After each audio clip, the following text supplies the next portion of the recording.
Hello friends, बरायबाय Bodo Info official YouTube channel TA Army एबा Territorial Army बेयाव ओंखारबाय बेयाव नोंथांमोना अनलाइन खालामनांगोन आरो बैसो फरायनाय सेलेक्शन प्रसेसा माब्रै जागोन आरो बे पोस्टआ मा जों डिटेल्सखौ A to Z नायगोन बेखायनो जों थांगोन फै official साइटआव जाय नोंथांमोना चेनेलाव गोदानै फैदों साबस्क्राइब खालामना लाबानो जाबाय साख्रिनि आपडेट नोंथांमोनाहाय मोनबाय थानो हागोन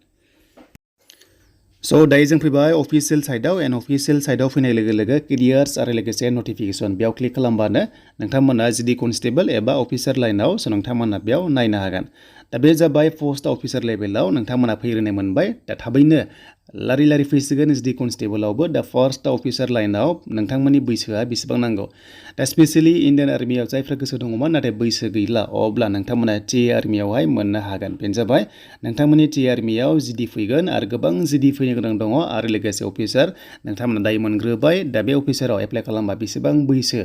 एन्ड सेलेक्शन प्रसेसा माब्रै जायो टिए आर्मियाव जों बेखौबो नायगोन बिदिब्ला नोंथांमोनाहाय टिए आर्मि जिडिआव 45% एन्ड बेनिफ्राय एचएस पास बा नोंथांमोनाहाय जेबो पार्सेन्ट नाङा दा नोंथांमोना 10 पास बा मेट्रिक पास बा 45% नांथारगोन टिए आर्मियावहाय जिडिआव एन्ड बेनिफ्राय जुदि एचएस पास बा जेबो पार्सेन्ट नाङा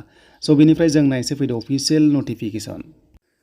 दा बे जाबाय जोंहा अफिसियेल नटिफिकेशन नोंथांमोनाहाय टिए आर्मिनि अफिसार जाहैनो हागोन जायफ्रा गोसो दङ नोंथांमोना अफिसार जानाय लेभेल बा नोंथांमोननि फरायनाय बैसो सेलेक्शन प्रसेसा माब्रै जायो नोंथांमोना मिथिना लाबानो जाबाय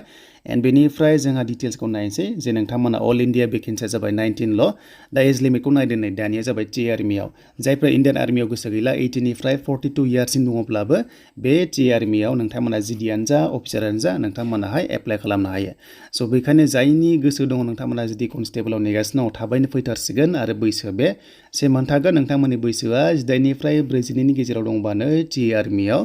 नोंथांमोना मेट्रिक पास जानाय लोगो हागोन आरो लोगोसे माखासे क्राइटेरिया चेन्ज जाबाय थायो जेब्ला गोदान लेटेस्टआ फैगोन नोंथांमोनजों शेयार खालामगोन जिडि फैयोब्ला आरो बे जिडिआ थाबैनो फैनो गोनां दङ देन बेनिफ्राय अफिसार लेभेलाव दा नोंथांमोना एप्लाइ खालामबा बेसेबां फरायनो नांगौ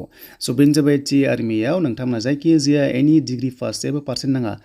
डिग्री पास जानाय लोगो अफिसार लेभेलाव टिए आर्मियाव नोंथांमोनाहाय एग्जाम होनानै साख्रि लानो हायो आरो बे साख्रिया थाबैनो जायो जोबोर प्रसेसा स्पिड बिनिया थाबैनो साख्रि जायो जिडिआवबो थाबैनो जायो एन्ड बेनिफ्राय नोंथांमोनाहाय सर्ट प्रसेसावनो बेयाव नोंथांमोना टिए आर्मियावहाय साख्रि मोननो हायो नाथाय गासिबो सेलेक्शन प्रसेसा सेमानो फिजिकेल टेस्ट थायो जिडि कनस्टेबलाव एग्जाम थायो एन्ड बेनिफ्राय मेडिकेल टेस्ट थानानै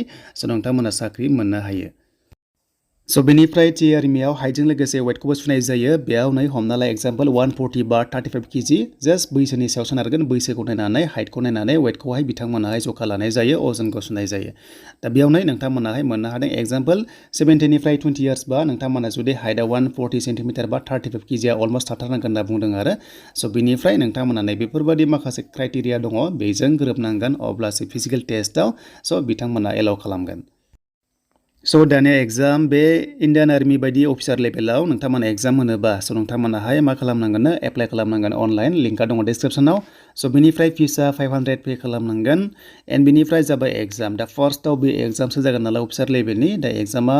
2 घन्टा एग्जाम जागोन बेनिफ्राय टाइप अफ एग्जामा जाबाय नोंथांमोना कम्पिउटार बेस्ड टेस्ट जागोन सिबिटि टाइपनि एन्ड बेनिफ्राय क्वालिफाइं माखासे नेचार दङ मार्क्सआ बेखौ नोंथांमोना माबादि मोनगोन बिनि सायाव डिटेल्सखौ मोनलांबाय थागोन नेक्स्ट लेभेलाव एन्ड बेनिफ्राय पेनाल्टि एबा नेगेटिभ मार्किं दङ 1/3 नोंथांमोना जुदि मोनथाम रं जायोबा नोंनिफ्राय -1 नेगेटिभ जागोन बेखायनो नोंथांमोना हाइखौ लिराबानो जाबाय एन्ड बेनिफ्राय बे एग्जामा थाबनो जागोन एन्ड बेनिफ्राय एग्जाम सेन्टारा नोंथांमोना आसामाव मोनगोन जायखिजाया इन्डियानाव जागोन एग्जाम सेन्टारा बेखायनो आसाम स्टेटआव एग्जाम सेन्टारा थागोन बेनिफ्राय एग्जामा जाहैबाय सिलेबासा रिजनिं दङ मेथ्स दङ जिके दङ इंलिश दङ गासै 100 कुइसन थागोन बेनिफ्राय 100 मार्क्सनि एग्जाम जागोन आरो बेयावनो नेगेटिभ दङ 1/3 सिलेबास होनोबा एसएससिआव जि फैयो रिजनिं मेथ्स बेफोर गासैबो सेमानो दङ जायफ्रा नोंथांमोनहा एक्सपार्ट नोंथांमोना एग्जामखौ पास खालामनो हागोन ट्राइ खालामनो हागोन टिए आर्मियावहाय नोंथांमोना जयनिं जानो हागोन दा बेखायनो फार्स्टआव नोंथांमोननि एग्जामल' दङ बेनिफ्रायसो नोंथांमोननि फिजिकेल एन्ड बेनिफ्राय नोंथांमोननि माखासे बेनो जाबाय डकुमेन्ट्स भेरिफिकेसन दा डकुमेन्ट्स होनोबा 10 पासनिफ्राय डिग्रीसिम बेनिफ्राय नोंथांमोननि आधार कार्ड पेन कार्ड बेनिफ्राय एज प्रुफ बेनिफ्राय नोंथांमोननि माखासे एक्सपिरियेन्स सार्टिफिकेट दंबा लांफानो हागोन लोगोसे नोंथांमोना मेट्रिकनि सार्टिफिकेटखौ नांथारगोन बे जाबाय अफिसार लेभेलनि बेनिफ्राय जुदि कनस्टेबल फैयोबा नोंथांमोना A to Z डिटेल्सखौहाय फिन खनसेबाव लाना फैगोन